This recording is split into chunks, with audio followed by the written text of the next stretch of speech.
All right, wow. I got to show you all the exact moment Vice President JD Vance slips up and gets caught in his own Epstein lie. This administration has been tripping over itself to lie about the Epstein files, lie about tariffs, to deport immigrants, then lie about that. And honestly, if you were to travel back in time 10 years ago and show that version of JD Vance this interview, I don't think that version of JD Vance would let it get this far. I think he would flee the country before he lets this interview happen again. Because throughout this interview, even beyond the defensiveness of pedophilias like Jeffrey Epstein or trying to defend the cover-up of the Jeffrey Epstein list, JD Vance also just shreds the Constitution and lies about the census because he wants to help rig the midterms at the behest of Donald Trump.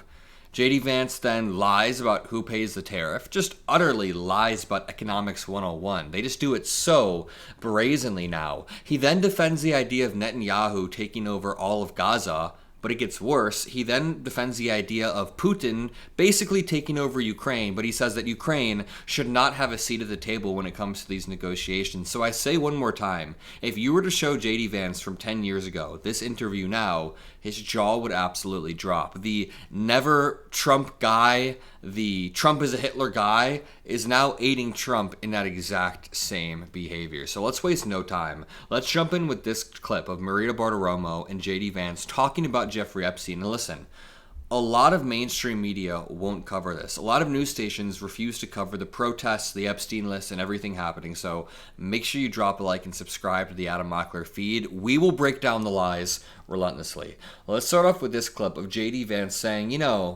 Democrats are trying very hard to tie this to Epstein, but there are also Democratic political leaders who went there. As if we care. If there are any Democrats who went there, expose the list, lock them up, give them due process, and lock them up. This is not a defense, this is a pivot, and he's basically admitting within this that, yeah, Trump was there, but also there are other Democratic leaders. Was it the right move for Comer to send subpoenas to the Clintons? It absolutely was, and it drives home how, while the Democrats have tried to make this Epstein thing about anything but, the fact that Democrat billionaires and Democrat political leaders went to Epstein Island all the time, who knows what they did. What? That is not what this is about. It's not even about Democratic leaders. It's about the victims. It's about a list of people who have repeatedly offended victims who were young girls, who didn't have the autonomy or agency at the time to really understand what was happening to them because they were plucked out at 13 years old when they were supposed to be in their formative years.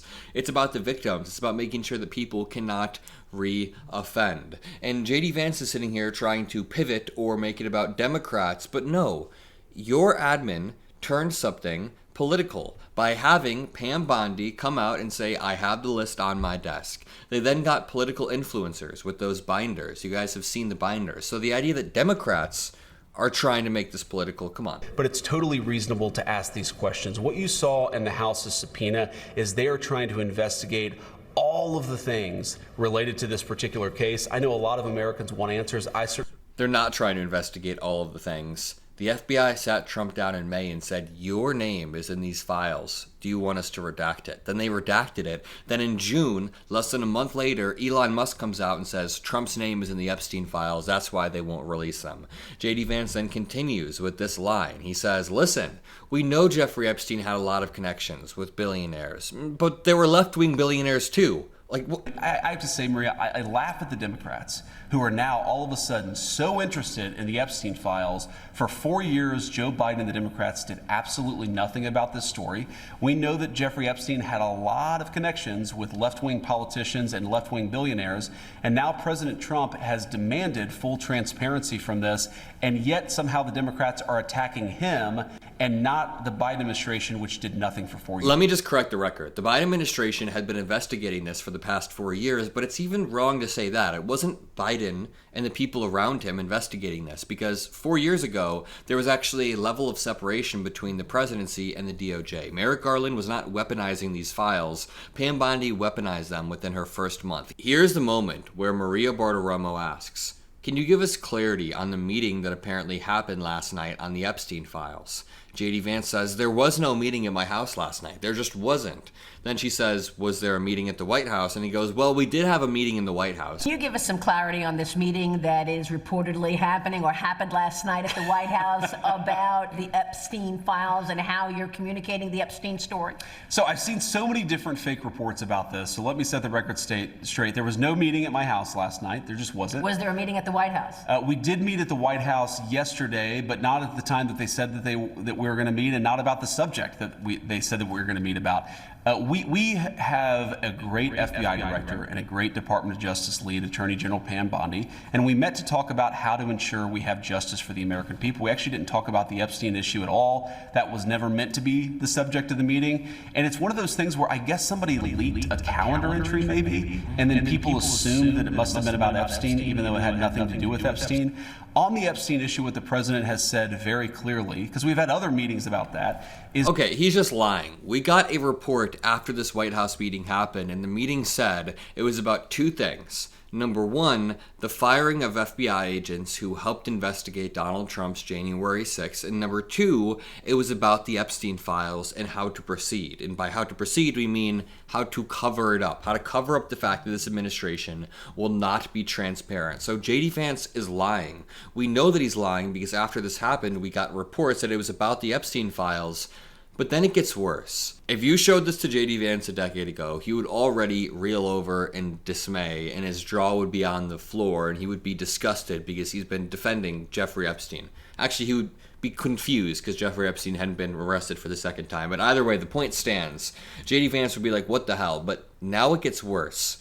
Now he begins to shred the Constitution while also running defense for Vladimir Putin. Let's watch him say that, the census needs to be done differently. And the other thing that we talked about, and I didn't even realize this, Maria, until a couple of years ago, that for apportioning representatives, you actually count illegal aliens. So even though illegal aliens theoretically are not supposed to vote, we know sometimes they do, you still count illegal aliens for congressional apportionment. Here's the reason. Infrastructure like roads and bridges and places, things that get you from A to B, need to be based on real numbers, real population size, real population density, not some idealistic magical number. Republicans always try to shit on liberals or progressive for having idealistic thinking, yet they want to base the entire census system around fake numbers. They want to base the economic system around fake BLS numbers after firing the BLS director. They are the ones that engage in magical thinking and also unconstitutional thinking.